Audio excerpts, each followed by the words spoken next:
is also very important for the WRO. Could you please tell me a little bit about your work, about your thinking? Yeah, it's very important for WRO to have partners like Illinois Institute of Technology. The reason is, of course, we want to see our students get opportunities in life once they've done their participation in competitions. These universities bring opportunities to our alumni. That's the one thing, and that's just super important. And now, of course, as you can see, we have Dr. Spenko here presenting a really interesting lecture to our community. That is just inspirational, you know, and it needs to be. So I think the partnerships we have with universities are important for those reasons. They need to provide inspiration, but they also need to provide opportunities in life for our alumni. And that they do. So yeah, it's very important to have them on board with us. Yeah, and I suppose also we are starting with kids 8 years old. They might also be students at those universities and influence our future in robotics. And this is why we all love WRO. It's not only to understand the technique and the coding, but I suppose, and you can see it also in the eyes of the children, they know that they are create a future and it is in their hands, and that WRO is working with such also young children could be also a chance for universities. Absolutely right. I mean, that is spot on. So Klaus, we are nearly at the end of the first day. Thank you very much being with me today. We see us tomorrow. And then Karen, there is again a theme to talk about, so please join me. And for you, Klaus, thank you very much for being with me. Thank you so much. Yes, hi. Hi Here again. I am again. Yeah, Hi. I'm very happy to see you. We are on the final. So there had been competitions before. And now is the question, what happened this year? Yes, I think I said this morning already that for some countries it has been a very hard year, the last 2 years. Other countries have managed to do a lot of things. So it varies different. It varies a lot from country to country. And in the last week, I've tried to talk to some of our countries and do a little interview with them to see how they have been doing and what they are doing. And we will see these interviews through the weekend, so it's nice to keep watching. I've spoken to a couple of countries and asked them, for example, how their past year have been. How maybe COVID has affected them, if they could do any activities, if it was hard, or what they did do. And I think we have a video of that interviews, and we can take a look about how it has been going for these countries. Oh, I suppose this would be a nice idea. So we are looking at the video and then we come back.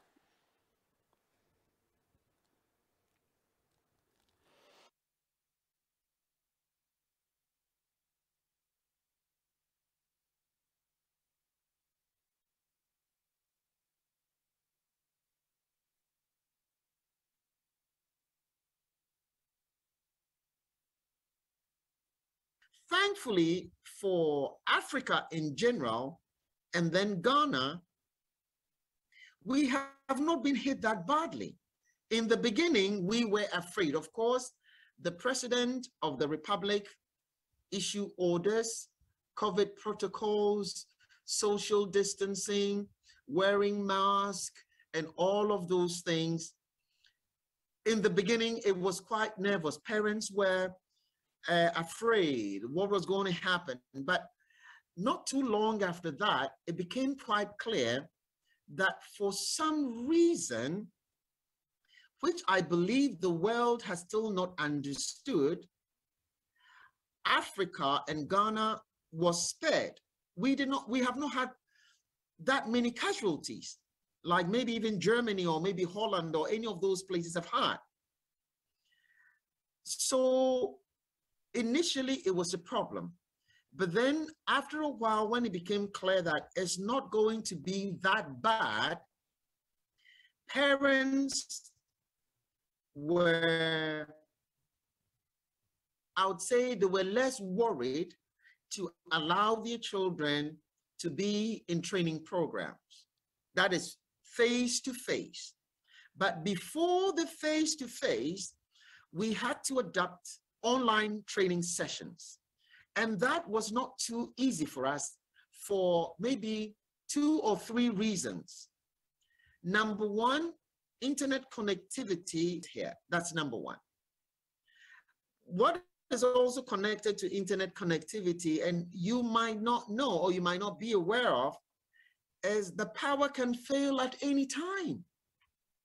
The power can fail at any time.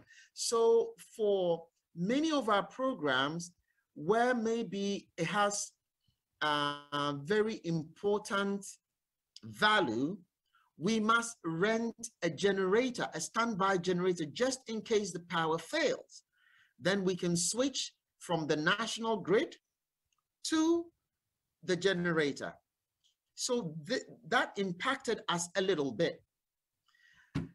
Then maybe the biggest impact on COVID was not COVID itself, but then the implications of COVID, I mean, for us. When the kids realized that, okay, 2020, there is not going to be any travel, no traveling, maybe 2021, no traveling as well, then the interest just came down like that. Because one of the reasons why they participate is they want to travel. Of course, online is better than nothing, but it's not as exciting as getting on a plane or even applying for your visa, getting your visa, buying your ticket, your parents and your family dropping you off at the airport, getting on the plane, taking pictures, transiting in different places, and finally arriving at that place. So maybe that is the greatest impact of COVID, our inability to travel.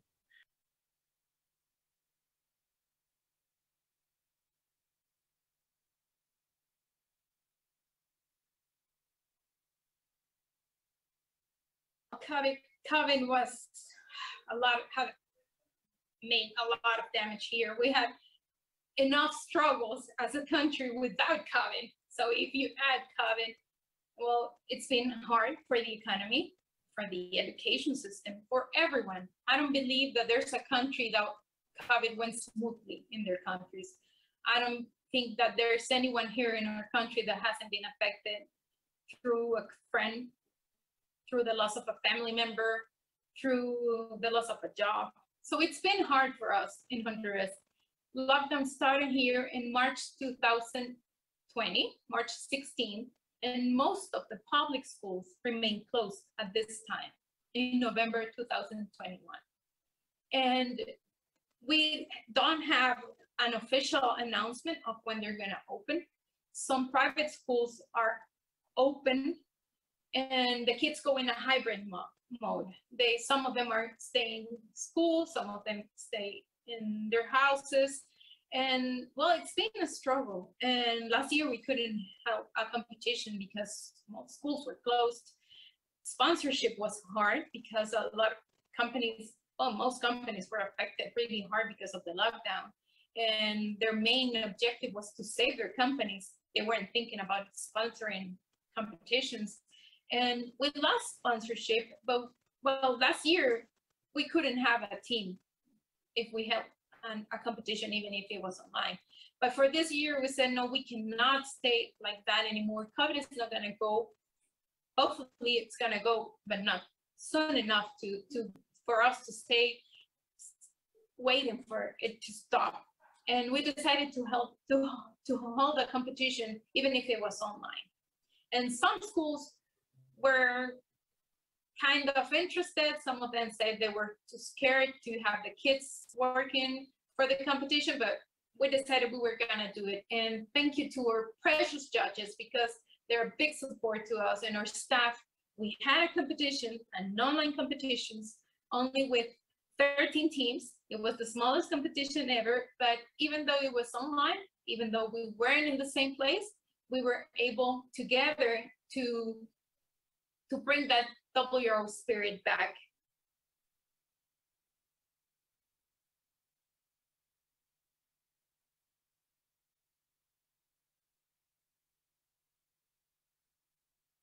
Actually, in 2020 and 2021, our initial plan that we have the projects that we can work with the government to put legal education and also to bring WRO into the schools from in many cities. So like from Ho Chi Minh City, Hai Phong, Quang Ninh, there are a lot of cities that we have. We worked with the government already, and we got the approval to bring in to the schools. But then in 2020 and also 2021, the pandemic happened, and all the schools are closed. No activities, no extra activities were allowed to happen. So it's like we have frozen all the activities, and we have to we have to cancel the competitions as well in 2020. But then 2021, since like last year already canceled, so we thought of we should keep the competition, whatever happens. So we sent email to all the students in the schools and asked for a kind of survey to ask if they would like to take part in the online competition or not. And they were so like, oh, we want WRO, we want the competition, we want something, because we have been in the house for so long, and then we want to do something, we want to take part in that competition. That's why we got the motivation from the students and from the schools and from the parents. And that's why we decided to organize a competition online. That's the first time ever we do something like that. This year, there were a time that we were in lockdown, and we were under lockdown, the whole city, the whole country actually. And we were like, because the government, they did not know what will happen the next day. So we did not expect that the lockdown would be that long, you know. So we were like, okay, we can organize the competition this year on the field. And we in internal team, we have done a lot of things. We discussed with the sponsors of the site as well. And then we talked with a lot of sponsors on how we are going to organize the events. We talked with the schools, we talked with the authority to get the approval. Everything was done. And then boom, we have to wait. And then we cannot like wait for that long. So that's why we decided to, okay, either cancel the event or move it online. So that's why we sent out the survey to all the teams, and then all the teams say, okay, please keep the competition. And that's why we have to keep the online version. But all of us want to do it on site, of course.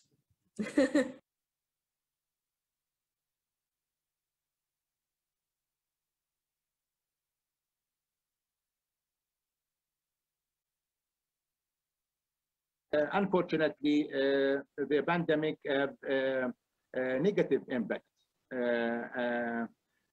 It is really disturbed the plan and the process. Let us talk about restriction of movement. This caused a lot of difficulties to reach and to approach different geographical area to give them chance to participate. So that leads to reduced amount of number of teams, as well as the priorities of the schools. Schools and educational institutions rearrange their priorities, and most of the education went through online Zoom. So the extraordinary curriculum activities like WRO or any other extraordinary reduced. especially also the most remarkable disturbance is coming from the financial point of view.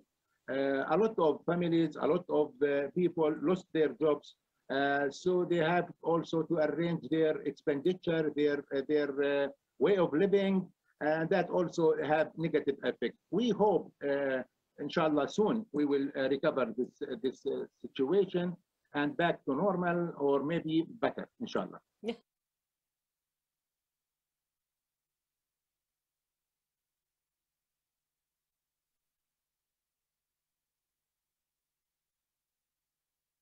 It was a shock. I mean, the day before it was announced that all schools would be closed and everything would be closed. I mean, we were at the venue discussing the menus, discussing what would be served each day or offered. So, I mean, we were in it for about 3 years. For 3 years, we've been working on organizing WRO 2020. And suddenly, well, everything is stopped, and nobody can travel, nobody can go to school. Yeah, it was a shock. But, well, for a while, for a few months, it was, we were blocked, nothing could be done.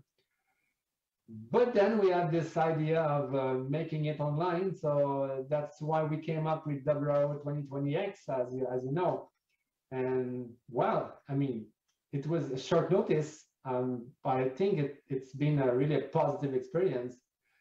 And while it was an opportunity again to try a new concept, to put in place the surprise challenge, to try the interactive map, come up with the randomizer, online randomizer, the live streaming, the live commentator. So all that was not perfect, of course, but I think nothing was perfect anyway in 2020.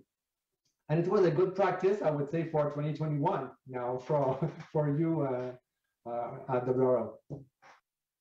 We did all our competitions online this year.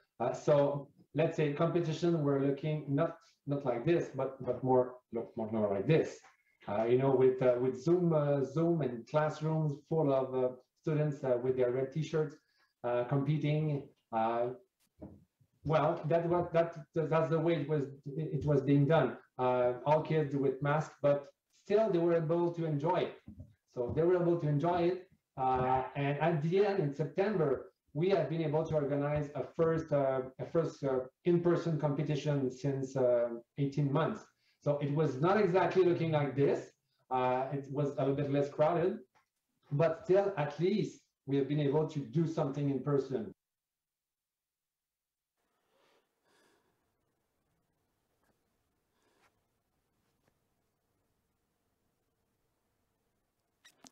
We are so happy to see this. It's really a special situation. The pandemic is difficult for everybody staying at home, but that so many teams, although it's difficult, find a way to participate. Yeah, it's really wonderful. Karen, I suppose it was your work to talk to them and to motivate them. How do you feel when you see again these pictures? I did not need to motivate them. They motivated themselves. They really made an effort in trying to organize what they could, all the countries. And for some, it really was not possible to organize something this year. That is really sad, of course, but they are all so anxious to start in 2022 again. So we will have them back in 2022. And what I found really interesting was the ways they found to cope with this pandemic and how they kept the children interested, even though it was really hard. And I think they're all watching online now, looking at us. And so this was the past year, but they will come back in some more interviews during the live stream in the next day. So we will hear more about their ideas and plans. Okay. Very cool to listen to them. Thank you very much, Karen. And we are very curious to have also live interviews in this situation. And Klaus, nice to have you back here. We would like to talk again about a film which called Me and My Robot, which is a film very special and also honored because it was shown on special festivals. Please tell us a little bit more about the film we are going to see now.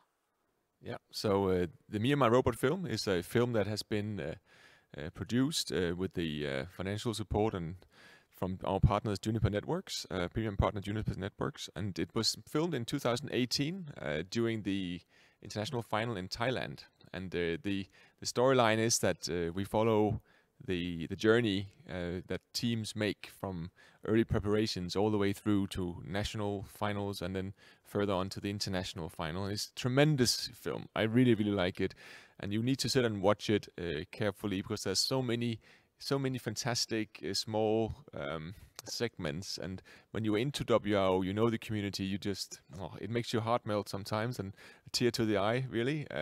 So the film was premiered at Copenhagen Docs, documentary film festival in Copenhagen, Denmark, and it moved on to be shown at several different festivals, also science film festivals. And as of late, it was also distributed to PBS, public broadcast system in the US, across many states. So this is an opportunity for everyone now to watch the film again. If they have watched it, they can watch it again. If they haven't, here you go. It's fantastic. It's 30 minutes of pure pleasure. Okay, then I would say enjoy the 30 minutes of pure pleasure, and then we will back for a little view of what is happening tomorrow, and also where we talk about what happens today, and then there's goodbye. So stay with us, enjoy the film, and we will be back in round about 30 minutes. Thank you very much.